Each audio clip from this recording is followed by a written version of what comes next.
a very great pleasure to introduce Islam Youssef, who is visiting us this week in York. Islam is originally from Iskandariya,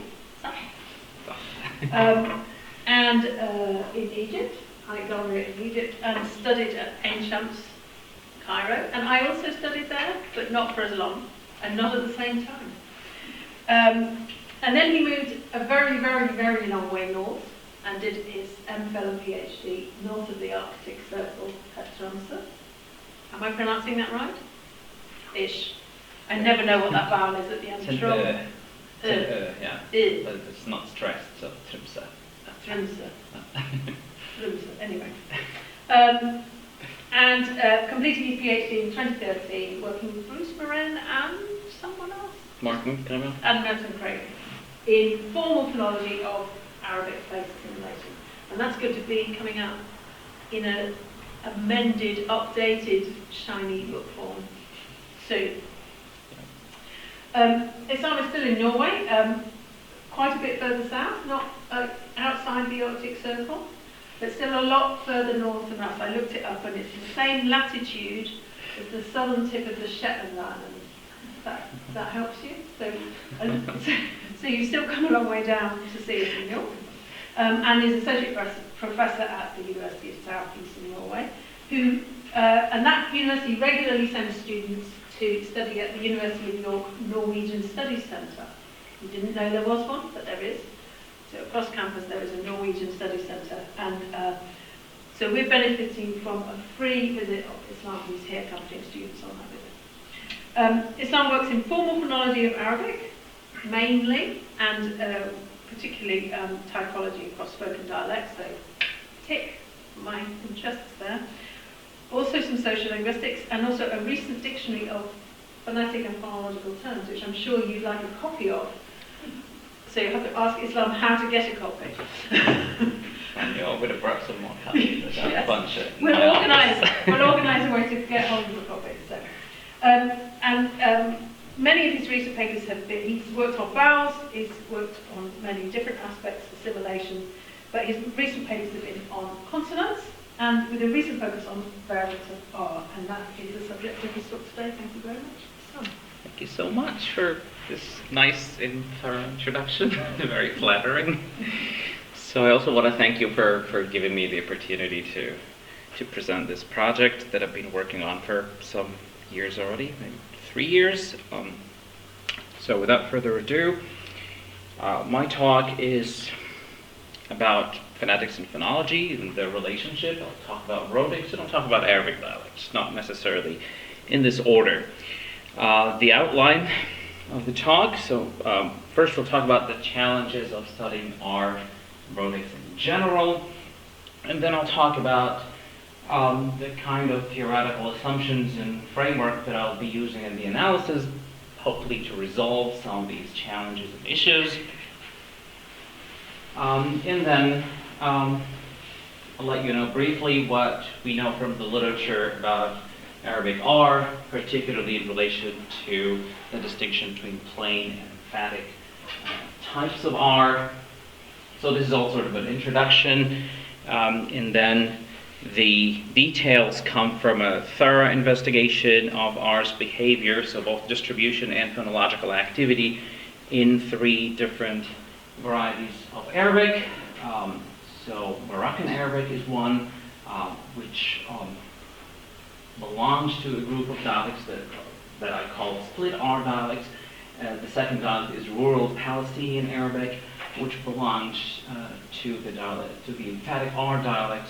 And finally, Baghdadi, or Muslim Baghdadi Arabic, which belongs to the plain Arabic dialects. So in doing this investigation, I'm trying to answer what are the allophones and phonemes in these different dialects, and if there is variation, if there are differences between the dialects, how are the various phonemes represented formally in feature theory.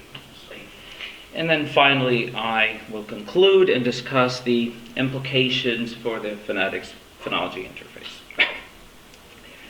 So, what's wrong with being a Rhotic? I'm borrowing this interesting title of a paper by Alex Chava that was published in Glosa 19 years before my paper on Rhotics.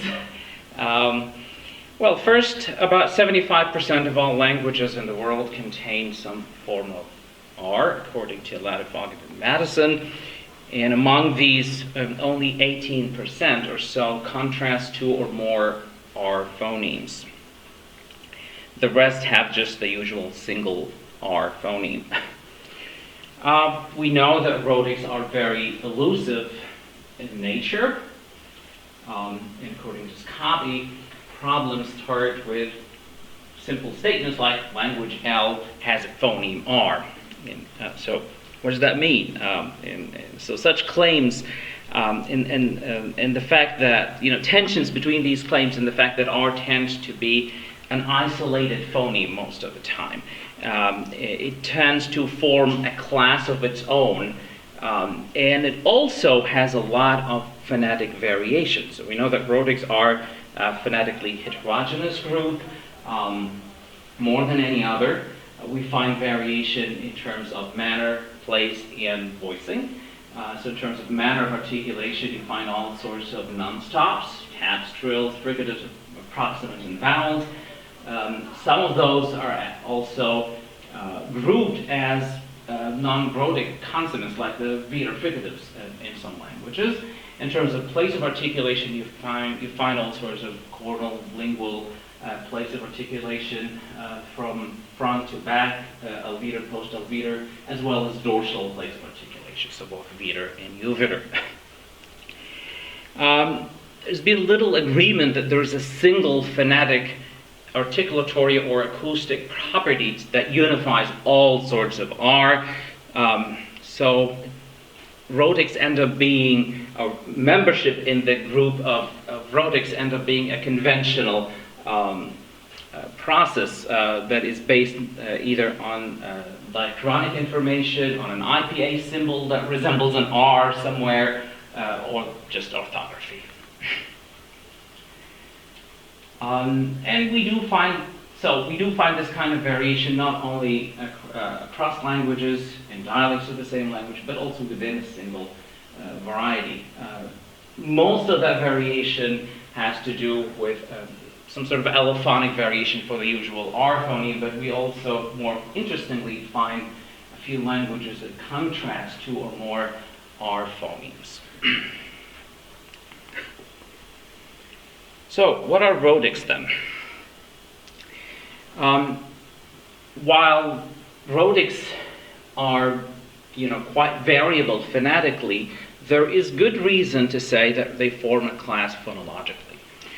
So they tend to behave similarly in their phonological behavior. For example, in terms of phonotactics, they are closer to the syllable nucleus. If you have a complex cluster, then the Rhotic is always closer to the nucleus, right? In terms of their phonological activity in general, they can alternate with other types of Rhotics. They can alternate or merge with vowels. So they tend to behave similarly in terms of phonology. People have tried to group them together into a class, give them a feature. Someone like Hall, for example, has proposed the feature plus Rhotic, which I and other people think is an ad hoc feature that probably, gives the Rhotics some kind of status, but tells us nothing about the phonetic nature of Rhotics and all that variability. So Chabot claims that there is nothing particularly special about Rhotics in terms of their phonology that would warrant adding another feature to characterize them. So Rhotics are pretty conventional, and there is no single class of Rhotics based on phonological representation that we need. And despite the phonetic variation, so there is no need to propose a feature or a set of features that are associated exclusively with Rhotics.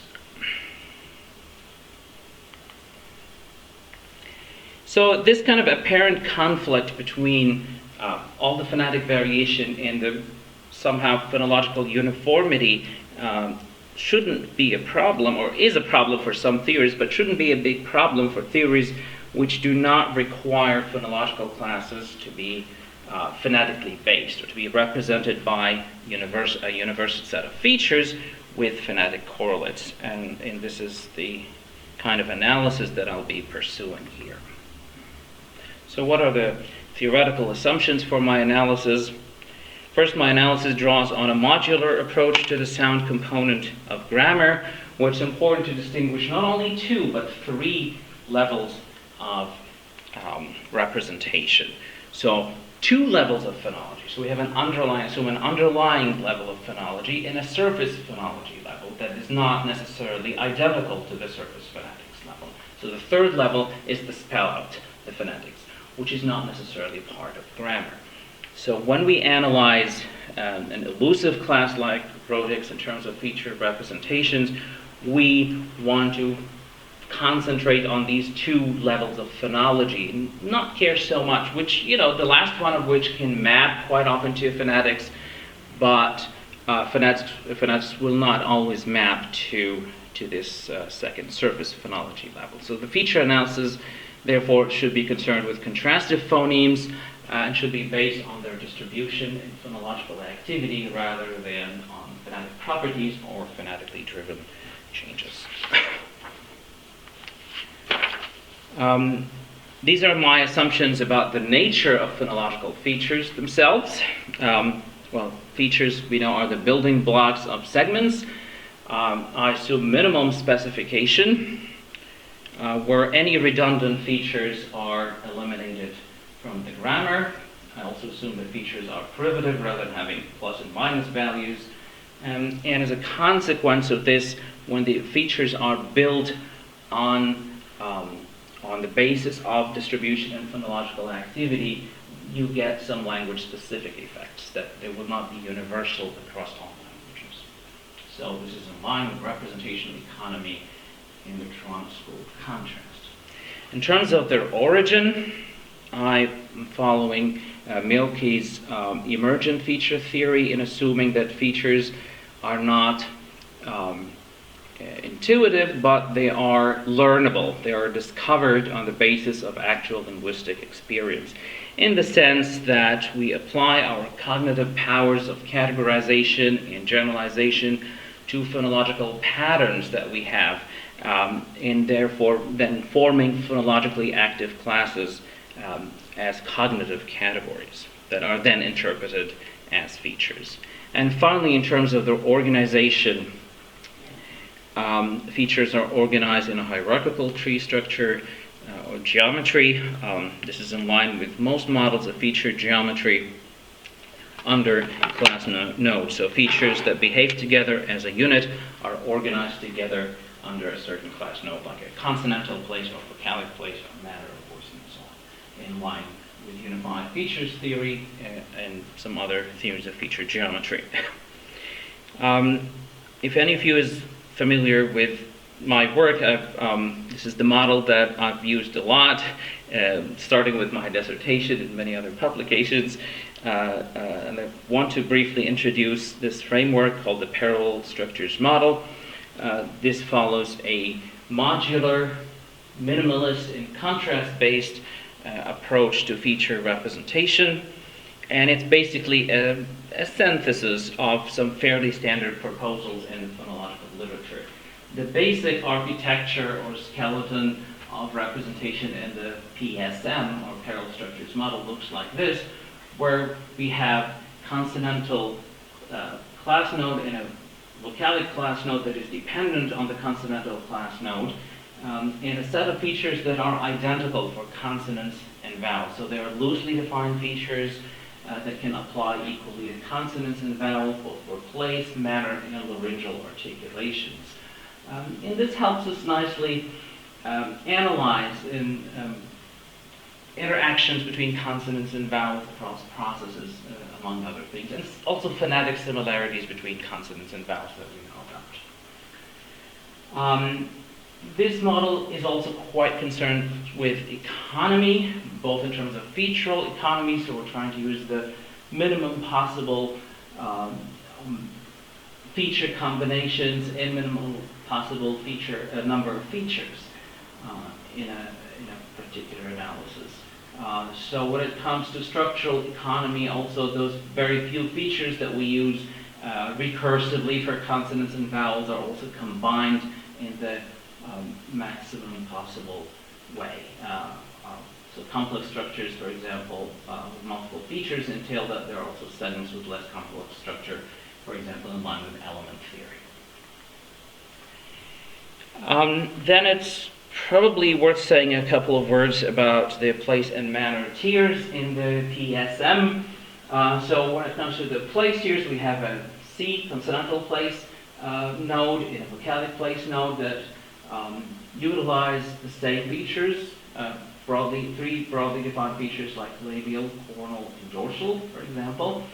When it comes to consonants, since we're mostly talking about consonants today, Rhotics, a simple consonant will probably just have a C-class node and one feature, one of those features. A more complex consonant in terms of its articulation, without secondary articulation though, could have multiple features under the C-class node. And a consonant with a secondary articulation will have a C-place feature in addition to a V-class feature that corresponds to the secondary articulation. In terms of manner of articulation, we can do with two features, open and closed, that can apply equally to consonants and vowels. And again, looking at consonants, well, vowels can be open. V manner, we could have a V manner open vowel for an A, for example, and a V manner closed vowel for an E. For consonants, a stop, for example, could be represented as C manner closed. A fricative has an open feature, and a sonorant may combine an open feature for a fricative, for example, with a vocalic feature, because sonorants are vowel-like, so that also works well. So we're trying to maximize the combination of those features in our representations. Right, now to Arabic, in Arabic R. So the most common variant that we know about that exists in most Arabic dialects is an alveolar tap with apical closure. We do find a lot of variation in the different descriptions that, of course, echo the diversity of realizations in other languages. So in addition to the typical ra type, we find variants with no contact between the articulators, like a uvelar fricative, so ra, in some Arabic dialects, and less commonly also an alveolar approximant, similar to English ra in some dialects and dialects. And any of these variants can be devoiced as well as geminated, in which case you get some kind of trill, whether an alveolar trill or a fricative trill. Our main concern here is the connection with emphatic consonants, and R has been often allied with emphatic consonants. For those of you who are not familiar with Arabic phonology, which I assume you all are, but emphatic consonants are described as coronal obstruents, mostly with pharyngalized secondary articulation involving retraction of the tongue root toward the back wall of the pharynx. They tend to be involved in a process trigger a process called emphasis spread or pharyngalization, which is mostly, well, some kind of backing effect of pharyngalization either in consonants or in vowels, and we'll come back to this later. So if R belongs to this class of emphatic consonants, it also stands out in three different aspects. First, when it comes to the domain of pharyngalization or emphasis spread, R seems to have a more limited domain. So its influence is more limited. It's been described by some people as a secondary emphatic. Number two, it usually alternates with a non-emphatic cognate in some phonological context, so it's kind of predictable sometimes. And number three, well, it's not an obstruent. We know that R's are sonorant, and all of these are actually obstruents, oral obstruents. In the literature, R has been described, since the classical Arabic grammarians, mostly as variants of a single phoneme. So you find in the old literature, a distinction between an emphatic or mufahama kind of R and a non-emphatic or muraqqaqa kind of R.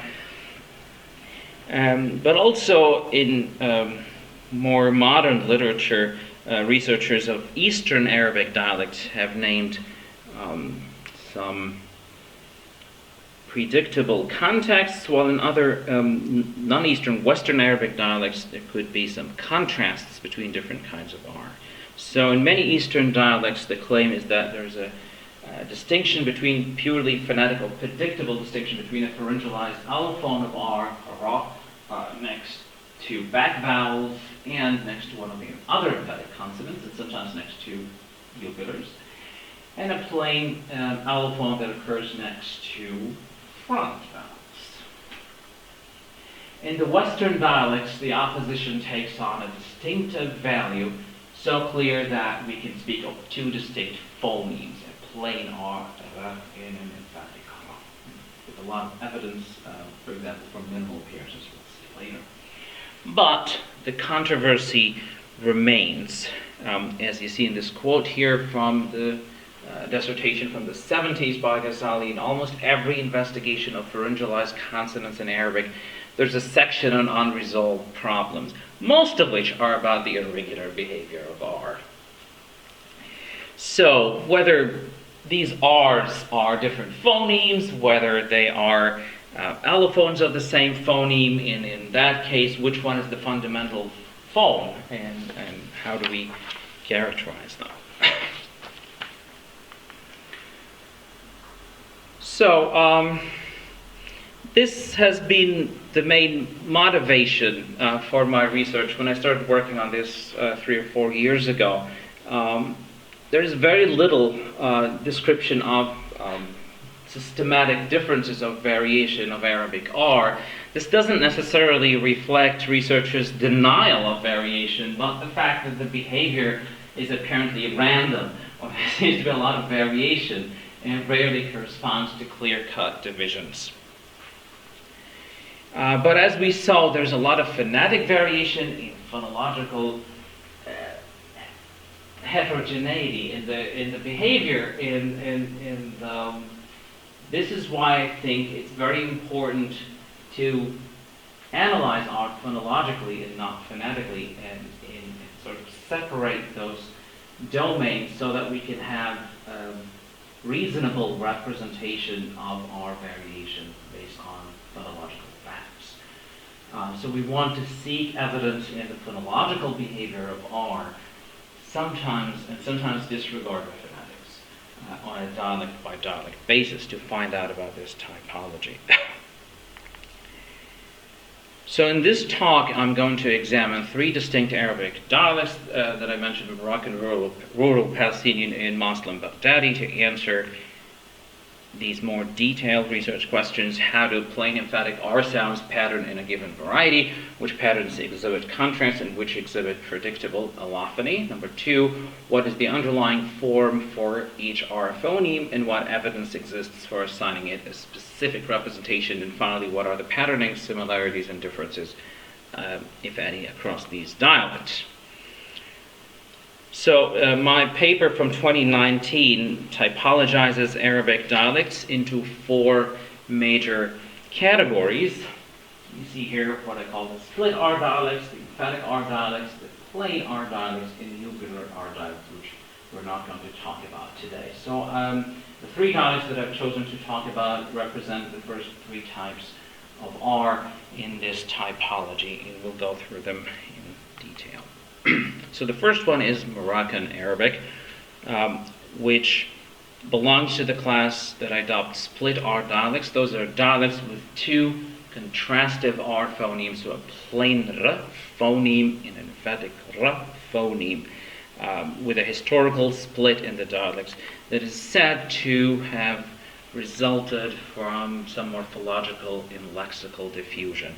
And this is the dialect, Moroccan, that very clearly, more than any other dialect in this group, that distinguishes these as separate phonemes. So R here is, or the emphatic Ra here is described as a new emphatic as it emerged later.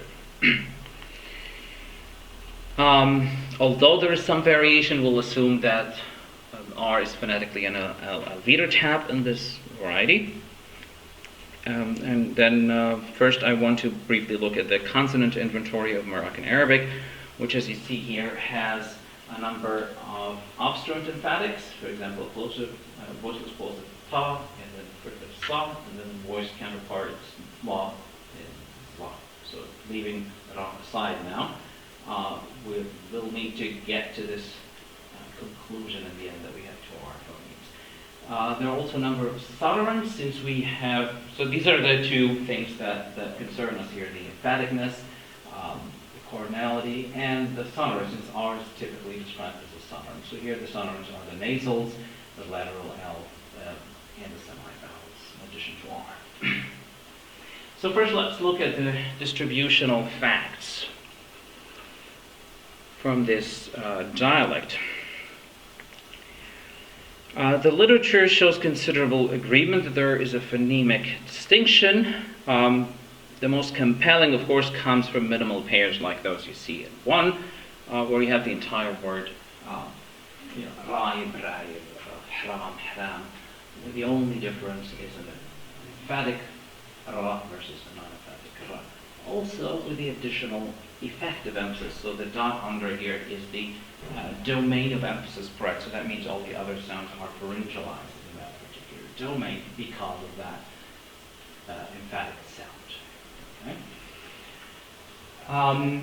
Importantly, R is not restricted to low vowel contexts, as is the case in some other dialects too. We do find the emphatic R next to back-rounded vowels, and next to other consonants, in all sorts of contexts, so other non-low vowels, without the presence of other emphatics. So if, however, there is an obstruent emphatic in the same word, so a pharyngalized T or S or Z, and an R, then the R will always be emphatic because of the effect of that consonant. But we also have a lot of emphatic R's without those obstruent emphatics, in a wide range of contexts. We also find some very powerful paradigm leveling or regularization, where there is, whether an emphatic R or a plain R in the root of a consonant, the Arabic consonantal root, will persist in all forms of that root, ablaut forms, in different morphological forms and whatnot.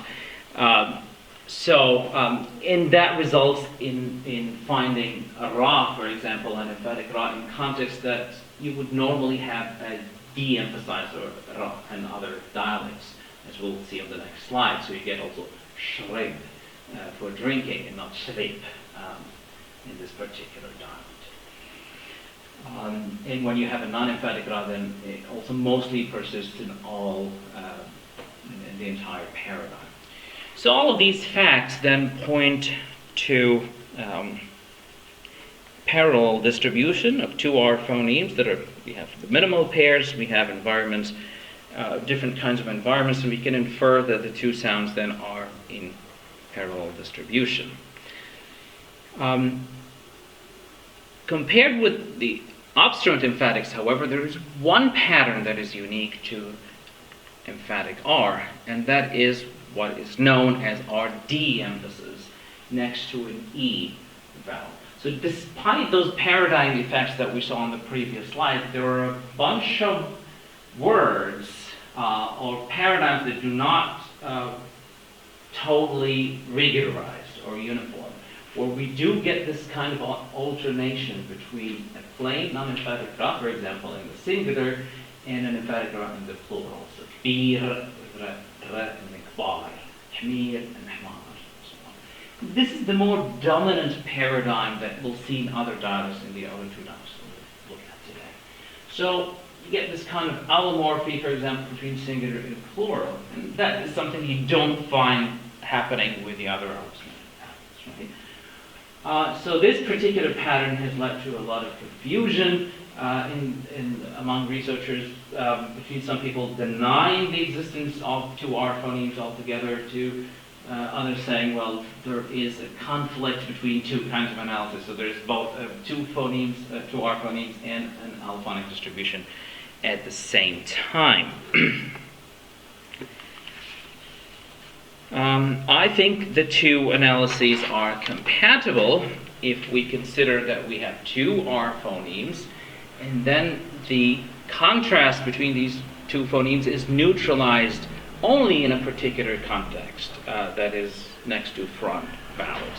So this is what can be called contextual neutralization. So neutralization only next to front vowels, otherwise we can still maintain the two phonemes. Now these are the distributional facts that were interesting. We can also look at a couple of phonological processes that involve R. The most obvious is emphasis spread that we mentioned.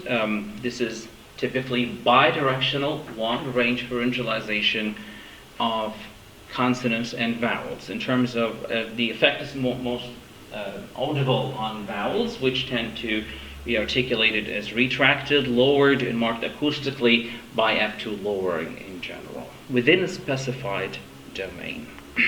Okay. The domain and emphasis spread in Moroccan Arabic from obstruent emphatics is the uninflected word domain. As you see here, all the underlined segments are the effect of emphasis spread differentialization from the final thought. So this is left word emphasis spread. In the second example, you have right word emphasis spread from the emphatic fluff, and here you have the emphatic in the middle of the word. So it goes both ways, it's bidirectional. There are some specific details that I'm not going to discuss here.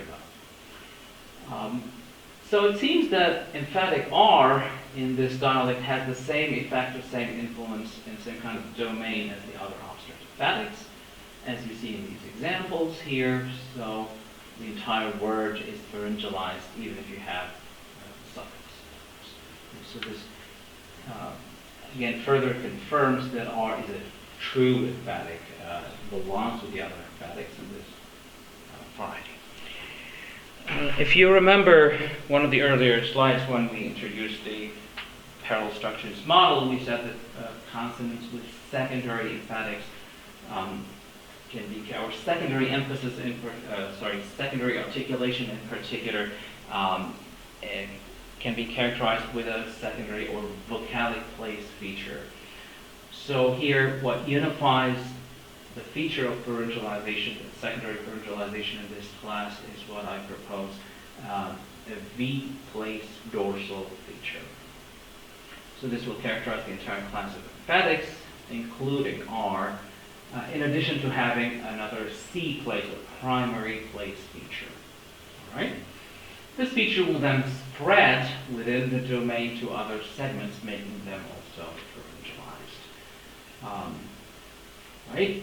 Or it will be delinked if we have this kind of R-D emphasis that we saw earlier next to an E, right? Because of some conflict of features.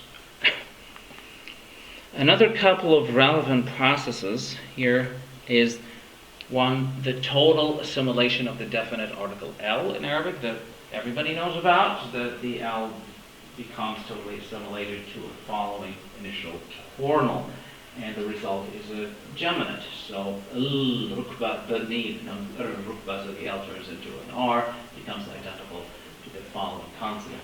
Well, we have the list of all coronal consonants. Both plain and emphatic R's belong to this class, as you see here in these examples. There's always assimilation, whether the R is emphatic or non-emphatic. So we infer then that both R phonemes, along with the other triggers, are then coronal, and this is the primary feature then that we could add to the secondary V-place dorsal feature for the emphatic R. Right? So all of the triggers of this process are coronal, and that's their primary place of articulation. Then we have a C-place coronal feature. Since the triggers are also a mixture of plain and emphatic consonants, it's got to be a primary feature. The second and last process here is what is known as cornal sonorant assimilation, by which a nasal N or a lateral L undergo total assimilation to a following R across word or morpheme boundaries.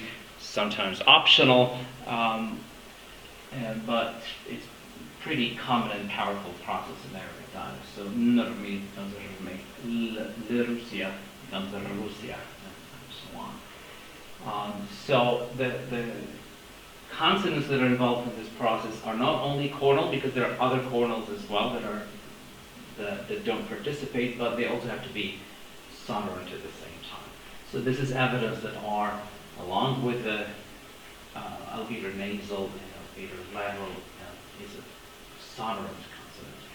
And one suggestion, again referring back to that slide on the PSM, one suggestion for representing sonorant consonants is to assign them a C manner open feature to express their continuant sort of nature, in addition to a vocalic manner closed feature because they're vowel-like, sonorants are vowel-like.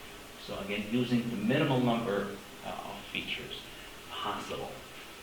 So far, and okay, one more thing about the motivation for these two processes. We can analyze this in terms of the OCP. When you have two cornals next to each other, then they'll merge, and the same thing here. You need both sonorancy and formality come. So to summarize what we said so far about Moroccan Arabic, dialects like Moroccan have a two-way R contrast, a plain R phoneme and an emphatic R phoneme. They can lead separate lives as autonomous phonemes, although sometimes although they don't contrast in all possible vocalic contexts. We have this contextual neutralization that we talked about, this blurry region. But that's not enough evidence or counter evidence to having two separate phonemes. Their phonological activity therefore offers support for these feature representations. So in terms of place of articulation here, we see that both types of R have a C-placed cornal feature, but the emphatic R has an additional secondary B-placed dorsal feature. Both types of R are sonorant, so they have the C manner open feature and B manner closed feature. Moving on to, I'll go a little faster with the other dialects because I know I'm running out of time. I'm not really checking the time. So the second dialect is rural Palestinian Arabic, which I describe as an emphatic Arabic dialect. Here, these are dialects with a single phoneme, emphatic ra. No minimal pairs exist to contrast emphatic, non-emphatic.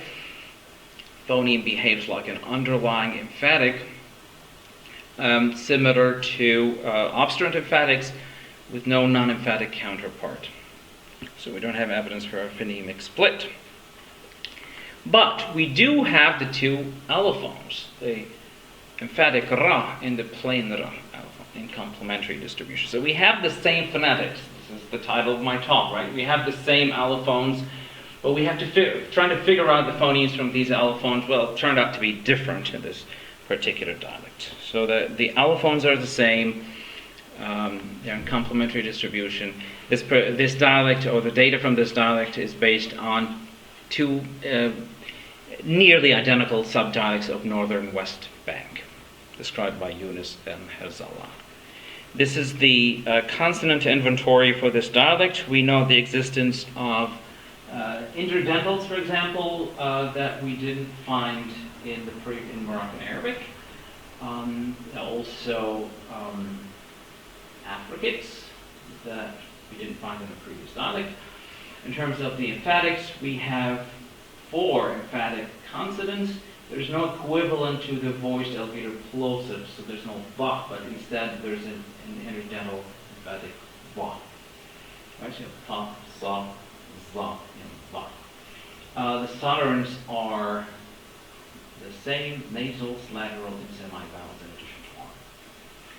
So we'll go through the same kind of organization here to try to discover the nature of R and its featural composition.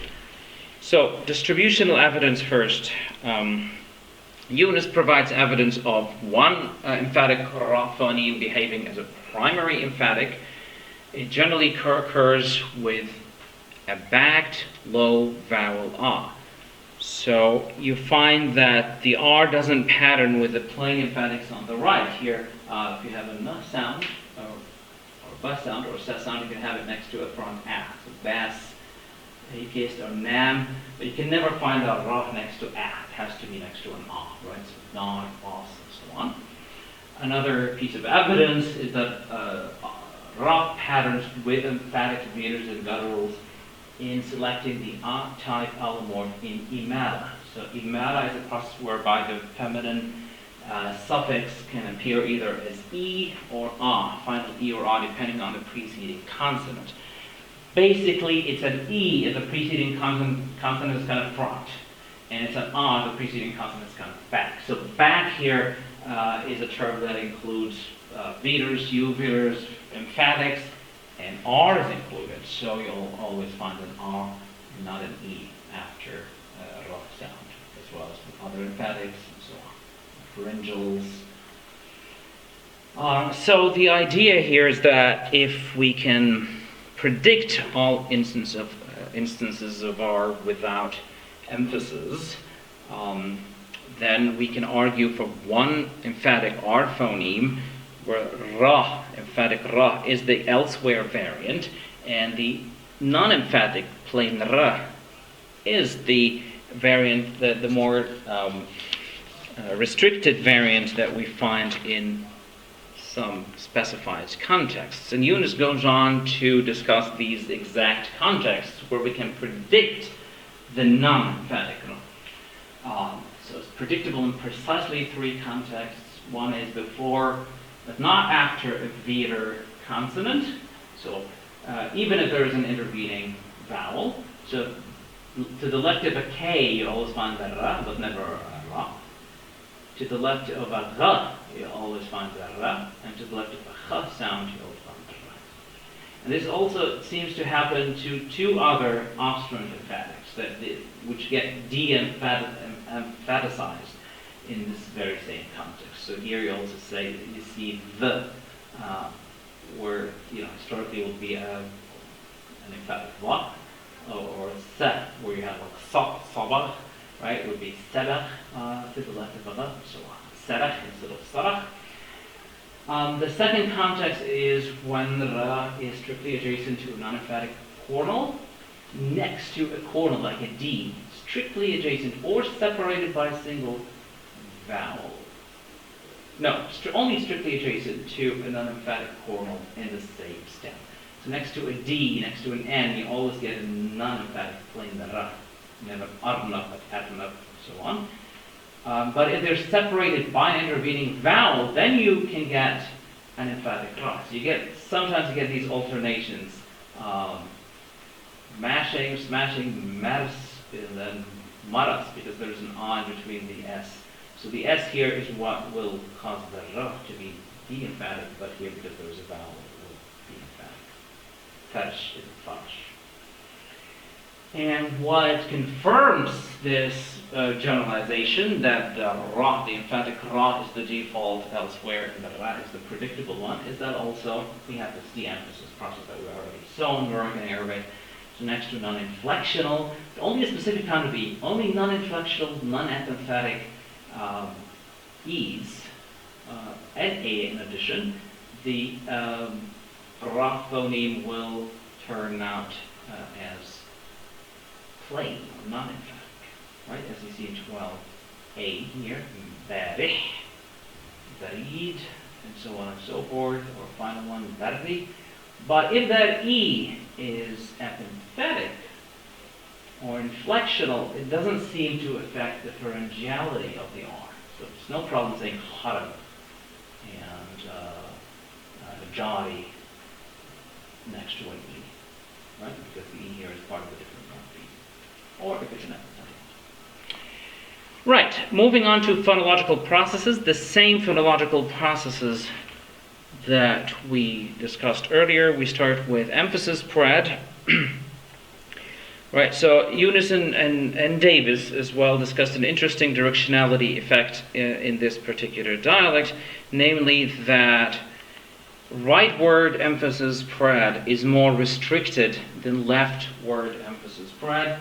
So spreading from the right to the left, if the emphatic is final, there's no restriction, there are no blockers, the domain is larger in a way. If you're spreading from the left to the right, then, for example, it's blocked by 3 consonants, by sh and wa and ya. And also the domain seems to be smaller if you're spreading from left to right. So it only spreads to the first low vowel, including any intervening consonants, but from right to left, it goes to the start of the word. Right? So there's this directionality effect. We do find that R triggers emphasis spread, just like the other chordal obstruent emphatics, but it's restricted in both directions. Right? So the domain is the uninflected word, it's more limited in both directions, from right to left and from left to right. So the domain is slightly smaller. However, this is the only, and in addition to de-emphasis, though, but we saw the distributional evidence from before, and we see that the spread of emphasis from R is beyond the adjacent sound, but it also spreads within the uninflected word domain, which is the minimal possible domain in this dialect. So Younes insists that R in this dialect has to be characterized as an emphatic phoneme, and I agree with him, and I think we should also give it then a V-placed dorsal feature to characterize its emphatic nature. So then, to explain blocked emphasis spread and the de-emphasis of R, we can assume this feature to be incompatible with the blocker, with some kind of blocker feature, for example, a V-placed labial if it's a W, or a V-placed coronal if it's a Y or a Sh feature. The two other processes that we, again, also saw for Moroccan Arabic are the assimilation of the definite article. R does, the emphatic R in Palestinian triggers this process, so the sand is al-ramal, not al-ramal. In both kind of allophones are involved. So again, we have this sound characterized as a coronal with a primary place coronal, so C-place coronal. It also triggers the assimilation of the lateral and the nasal in coronal sonorant assimilation. So wain rah, wain rama turns to wain rama, and optionally in fast speech, and also L to R. So again, the R here. Another fact, also another observation that confirms that these three sounds belong to a class is that they never co-occur in the same root in Arabic, according to McCarthy. So, well then, we have another evidence that they form a class of coronal sonorants. We already know that they're coronals along with some other consonants, but they're also sonorants, so we can have sonorant C manner open in B manner closed. So, to summarize Palestinian Arabic then, based on clear-cut distributional patterns, we conclude that there's only one underlying emphatic R phoneme, which has a default Ra allophone and a predictable plain allophone. Same phonetics, but the underlying inventory, importantly, lacks a non-emphatic R phoneme. Based on its phonological activity, the Ra phoneme patterns with emphatic obstruents in inducing emphasis spread, but differs from them in its vulnerability to de-emphasis and its more limited domain. This is the representation we suggested. So similar to, or identical to, the emphatic R phoneme in Moroccan Arabic, but the difference is that this is the only phoneme we have here, the only R phoneme we have here. We don't have the other one. All right. So the last dialect, I know I'm running out of time, but I'll try to make it faster, is Baghdadi Arabic, which I describe as one of the plain R dialects. These are dialects with one R phoneme, which are underlyingly non-emphatic. Again, here we have the same phonetics, the same allophones. Two variants, a plain R and an emphatic R. But the difference is that these two are variants of a plain R phoneme rather than an emphatic R phoneme. And there are no minimal pairs against adjusting two different phonemes as in Moroccan Arabic. Muslim Baghdadi is a Bedouin origin, described as Bedouin origin Mesopotamian Gillit dialect of Iraq. It has lots of similarities with dialects of the Arabian Peninsula. I guess some of you are speakers of Arabian Peninsular Arabic, but it could also have some differences. This is the inventory for Baghdadi Arabic. We notice only 3 obstruent emphatic consonants here. That's also the voiceless ones. The voiced alveolar consonants do not have an emphatic counterpart. We do have the interdental block, which we also saw in Palestinian, and we also have this unusual emphatic left sound, which is unique to a few dialects of this category, this class.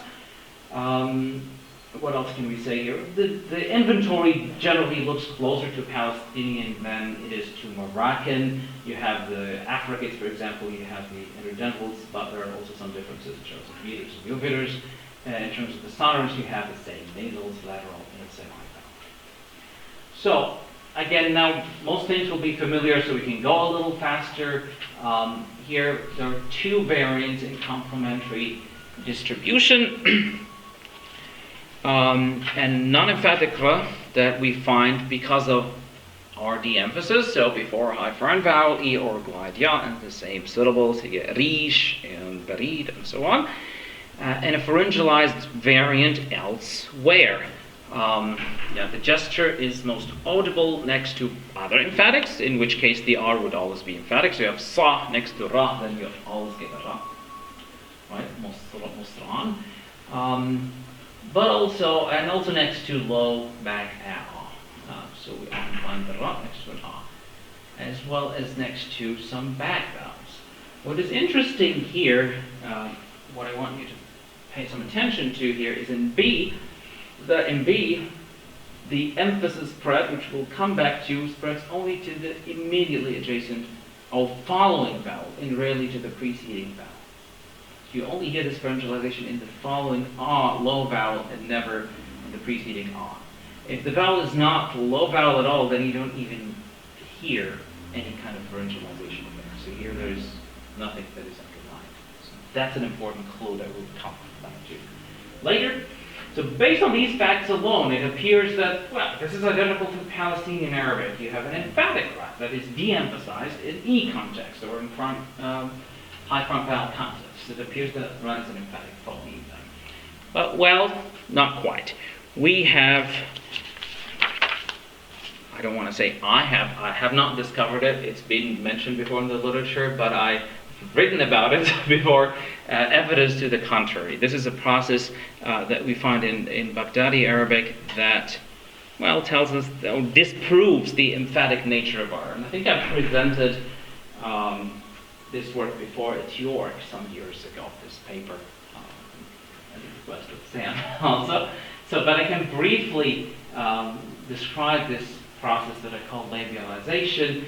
This applies, basically you have an E and an U phonemes in this variety that are in contrast, but in some particular morphological context, you have complementary distribution, where so an underlying E can either surface as E or U, depending on the surrounding consonants. Okay?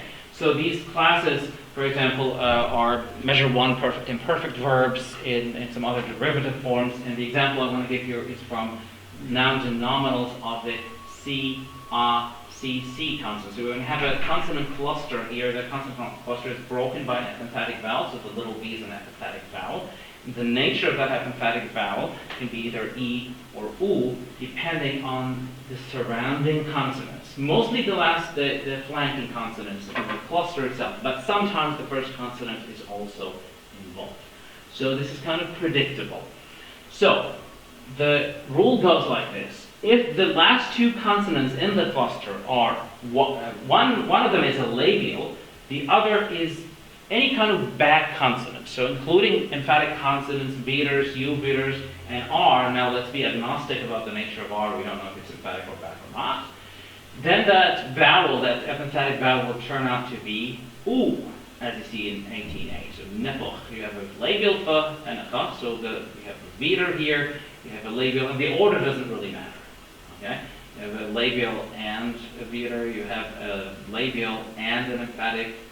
So here you have an R, assuming it's an emphatic R, right? However, if only one of the last two consonants is a labial, and the initial consonant, C1 here, is an emphatic, and nothing else. So among these so-called back consonants, that first one's got to be an emphatic. It can't be a velar or u-velar. Then the vowel will also be u, as in B, right? So the initial consonant is emphatic. One of the last two consonants is a labial. You get u, right? You don't find examples of R as the initial consonant in a labial in C1, C2, C2, C3 that will induce an U at all. The elsewhere vowel then is E. So if you have two labials, if you have two back consonants as a C2, C3, if you have a Ra as the initial consonant, you still get an E and not an U. So B, the emphatic Ra in C, looks different from the emphatic Ra in B. In B, it induces an U of emphatic vowel, and C, you get an E. So this is why I'm saying R, or one of two pieces of evidence why R is not an emphatic, underlying the emphatic phoneme of the sign. So it's just a summary of what I said. The distribution is predictable. The three comments about R, it functions as a trigger. When it's one of the last two consonants, you get an U. But if it's the initial consonant, you don't find U. If it's the initial consonant, as in these two examples here, you get an emphatic E instead. So this suggests that R is underlying the non-emphatic, or else it would have behaved like the emphatics, like the obstruct emphatics in B. Now, the second piece of evidence is, again, emphasis spread, which I sort of referred to briefly earlier. It was only the adjacent, and not just the adjacent, the immediately following vowel, a vowel that gets pharyngalized next to an R. You don't really get any pharyngalization with the preceding vowel. So these are the true emphatics in this dialect, three obstruents and the emphatic L that trigger R within the uninflected word domain, and you see the entire word pharyngalized when the trigger is one of those consonants. When it's an R, in addition to one of these consonants, these are two consonants that are also being described as kind of backed in this variety. That they tend to have lots of uvular variants, even though they're described as velar/uvular. So Ra can be also Ra, and Ha can sort of be uvular in most contexts. In the Ra, it's also been described phonetically by Salman al-Ani as a pharyngalized tap, phonetically speaking, acoustically speaking. And it tends to have this acoustic effect on lowering the immediately following ah and nothing else. The effect of emphasis spread does not spread any further, and so I'm saying this is not emphasis spread. Emphasis spread is by definition long range, bidirectional effect of pharyngalization. So this is just low level co-articulation. If Ra is doing the same thing as Ka, we know that Ka is not an emphatic, so neither is a Ra in this time. It tends to be phonetically further back than the plain Ra in other times. So I'm saying that these three consonants are not emphatic, however, they are back.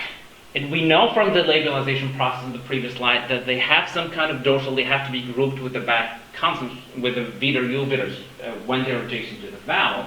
So I'm saying they have a primary dorsal feature, not a secondary dorsal feature that characterizes emphatics, but a primary one that characterizes velars and u-velars, for example. Right? So the V-place dorsal is only reserved for these emphatics and not for R in this dialect.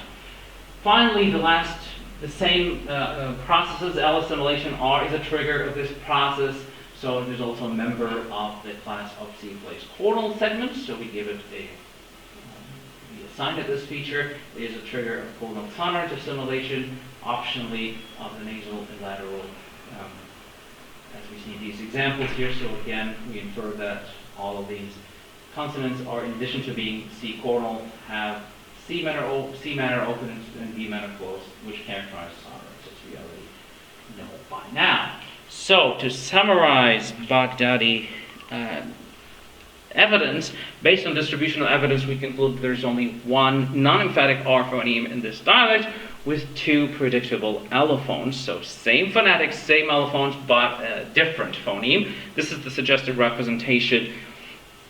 The sonorant features we know about, the chordal feature because of the evidence that we have, for example, from L assimilation, sonorant assimilation, but also a primary C-placed dorsal feature in addition, rather than a secondary emphatic feature because of the evidence we have from labialization. Right? So we have this double articulation, but we don't have any D-placed features. So to summarize, put everything together here, all the representations for these three dialects, we have in the first dialect, Moroccan Arabic, we have two, you see the phonetic forms are the same in all three dialects, but in Moroccan Arabic, they represent two different phonemes. In Palestinian Arabic, there's an emphatic R phoneme, and in Muslim Arabic, we have a non-emphatic R phoneme. All of them have a chordal feature. All of them are sonorants, but we see differences here where the emphatic R, for example, has an additional B-placed dorsal feature. The non-emphatic R may or may not have an additional C-placed dorsal feature based on, depending on the phonological evidence that we have. So what are my conclusions? First, there's considerable variability of plain emphatic R phonemes in Arabic dialects. They're not all the same, as we saw. In order to find this out, we had to find evidence in the phonological behavior of R and its distribution and processes rather than just the phonetics. The phonetics are the same. By investigating diverse Arabic varieties, we revealed three different patterns reflecting the number of R phonemes and their emphatic, non-emphatic nature. And we found that the R allophones in these three dialects we examined, the allophones are the same, plain ra and emphatic ra, but the contrastive phonemes are different. Assuming theories of contrastive specification, this patterning of R in each dialect then is what helped us establish the feature representations, not the phonetics. So while phonologically and independently motivated these features, they're also articulatorily plausible, bearing in mind all the phonetic heterogeneity of R that we know about. My last slide, what are the wider implications of this research? Well, first, given the generative tradition for preferring minimum number of features and representations, minimum feature specification, Occam's razor, there's no need for positing a phonological feature rhotic. We can represent R's just as well without a feature rhotic. We also conclude that the elusive behavior of R provides support for an arbitrary or semi-arbitrary phonetics-phonology relationship. This happens, for example, when the phonetic realization of a rhotic is not always identical or predictable to its phonological or underlying form, as we saw. And the main implication here is that distinctive features are not as rigid as most models of feature geometry propose. So we do need a model.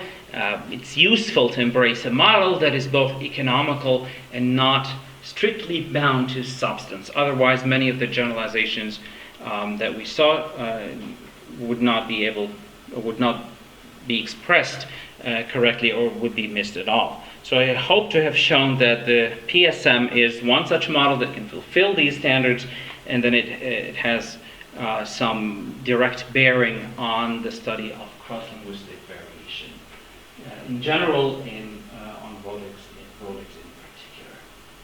That's all. Thank you very much for your attention.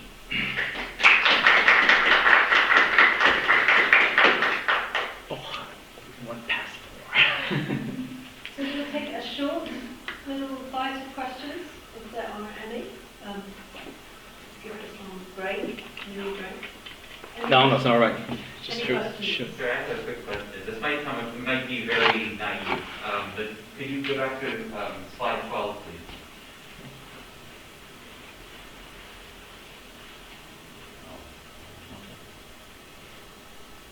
All right. So, as somebody who does not know Arabic, so very naive, coming from this with no other data to go on. To me, what this looks like is that there is a super segmental sort of emphatic sort of thing you can put on top of these words that determines the minimal pairs.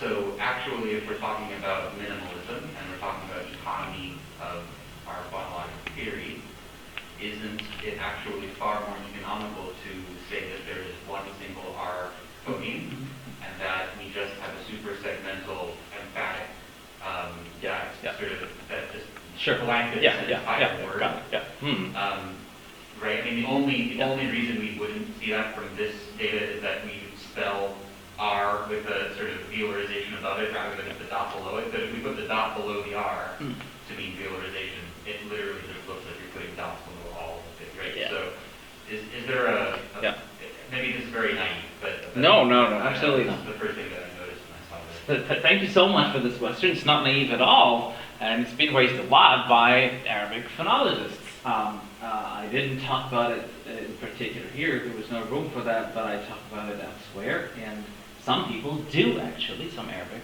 phonologists do actually propose this super segmental feature that you talk about. I just think there is also evidence against it.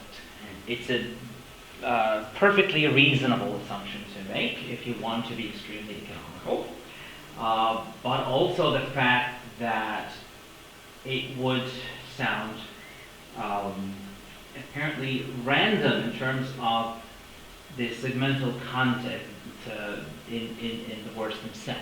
So this is the short answer. So you only get this if you only get this super segmental, supposedly super segmental feature if there are particular kinds of consonants in the word. Otherwise, you never get it.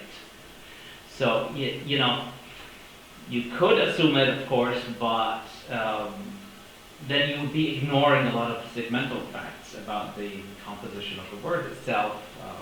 I also argue that sometimes is a trigger if we don't want to assume a whole long range of emphatic triggers.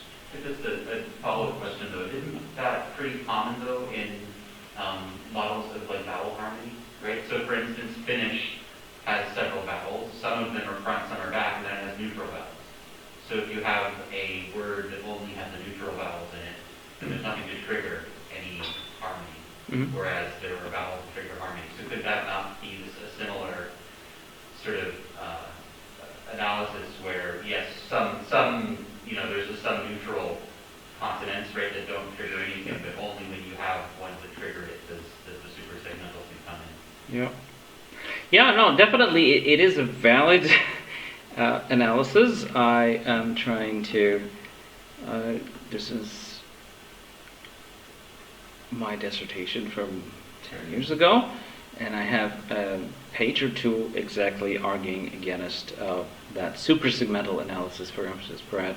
It's not just me. Most people have found this to be a segmental process that is triggered by specific consonants and sometimes vowels, but it's plausible to. I mean, certainly historically, right? I mean, like there's, it might have originated as something, and there's a reason that we would prefer one or the other for historical reasons, or the way they pattern other dialects. Those are legitimate reasons too that I was curious about. Yeah. So this is the super segmental analysis or account that has been assumed by, for example, Ellen Broslow in her 76 dissertation, right? And a couple of others. But I think Eunice is the first one. Eunice, in his dissertation, his 82 dissertation, is the first one that says, no, this doesn't really work because, basically what I said. There's also a vocalic analysis where you say, well, okay, why the consonants? You can also assume that the vowels can be, in fact, you have fewer vowels, you have fewer contrasts then, and the vowels can be either contrastive or not contrastive. But then again, the same problem. Thank you so much. Sure. Any other questions? Yeah. No, my question is more of a comment. Just when you talked about the Palestinian emphatic R, and then you said that there are certain groups, if you read the I think de-emphasize the R, right? And then the Iraq and the Baghdadi, it's the kind of opposite. It triggers the emphatic when it comes next to E. In Baghdadi? No, it doesn't. The U-dealers. Okay. Oh yeah, the uvulars. Right. Yeah, that's interesting. Yeah, it's very interesting. It Yeah. makes me think that the uvulars are the problem, or the division, the main division Yeah. that interacts with Yeah. the R as well. Yeah, so it's Right. No, this is a very interesting. You know, I included both of these facts in the paper, but I've never really thought about the contrast. They do trigger the emphatic and then R, the ka and ka in one dialect, and we do the opposite in the other. It's really interesting. I have to think about it a bit more. Maybe there is a reason for that. I think it's mostly historical in Baghdadi, because these Vedas, uvulars, they were mostly uvulars, or they tend to have this phonetic backing effect. So they were mostly ha and ha, more like standard Arabic, whereas in Palestinian, I think they're more Vedas, the kha and the. So that could be part of the reason I put up. I don't know. It's not. No, thank you. You have a question? I have a follow-up on that. So this was one of my questions I was going to ask. Oh, sure. So I was trying to think about why. So thinking in the Palestinian one, why would R, S, and L all, so Ro, So, Va, all de-emphasized in a Vela context? That's what happens, isn't it? In which context? Vela. Oh, right. So they're all, so something that's got V placed dorsal is losing it or decoupling Yeah. from it in the context of something with C placed dorsal. And I wonder whether if that's something that's known, are those supposed to be able to see each other in this model of features? I don't know. I also found that pattern particularly intriguing, but it is described both by Yunus and Ruqayya Herzala in her dissertation, and it's pretty much the same dialect. So it seems to be the case. Again, I think it might have some historical background. Maybe it's not an active. Thank you. Probably not an active, but I can't judge that. I'm not a native speaker. Well, I guess I was just thinking, because your observation that it sort of flips around in the Muslim Baghdadi. So in that one, the R is a complex consonant with both C place and dorsal and C place coronal. So there's something about when it's hooking up with another C place dorsal or something, and it's being repelled by a B place dorsal or something like that. It feels like there is some kind of relation across the. Yes, it's in Palestinian. It doesn't have the primary dorsal feature. So here, you know, analytically speaking, you could talk about some feature of antagonism or whatever the dorsal feature for the Vita uvulars don't go well with an emphatic R, right? Because it was an emphatic R in Palestinian. So you could assume some feature conflict in that case, but in Baghdadi, the R does have a C dorsal feature, so you have OCP. Yeah, that makes sense. Yeah, actually. The difference is that one has C place. So my analysis works nicely. I think it does work. Yeah. But what I was Didn't interested think to about it, know was whether, not knowing the theory, but given other languages, other descriptions that have used the same model, is this do you find parallels of that in other languages where you get OCP sort of effects of different kinds across the structures? Yeah. That's it would be interesting to find that out. Yeah. Can I ask one last question? Very short one. I'm I'm interested in your description of allophones as the phonetics. So could you spell out a bit more what the difference is between the surface phonological form and whatever you're calling phonetics? Because so many other people assume there are only two levels. What's up? I think I started out talking about two levels here in this paper, and then I thought, maybe I don't spell it out very clearly here that there are three levels, and I just have the underlying form and the phonetic form. But when I talk about, so leaving that aside, what I refer to, the phonetic facts here, for example, are whether R would just cause backing of the strictly adjacent vowel, or would have a phonological effect or a long range of spread. But on the surface here, I would say that the allophones, the spell-out level, is identical to phonology level, to surface phonology level. So there is no difference. They seem to be the Yeah, same. You yeah, seem to be more or describing less, them as the more or same less thing here. in this particular pattern, but in other places you might, get, I don't know, additional patternization in the phonetic form, but not in the surface phonology form. Or, yeah, we can talk about more. Thank you very much. Thank you. Thank you. Thank you. And of course, itching to measure. Well, I was just going to say that was a nice segue into, so there's going to be, we've got some refreshments in the department now, if anyone would like to join, so some nibbles you can do, I just need to go and set those up. Should I turn this on? Or it I'll just do turns it. up automatically? Yeah, we'll sort it out. I'll use it. Okay, yeah. And then there is a dinner this evening,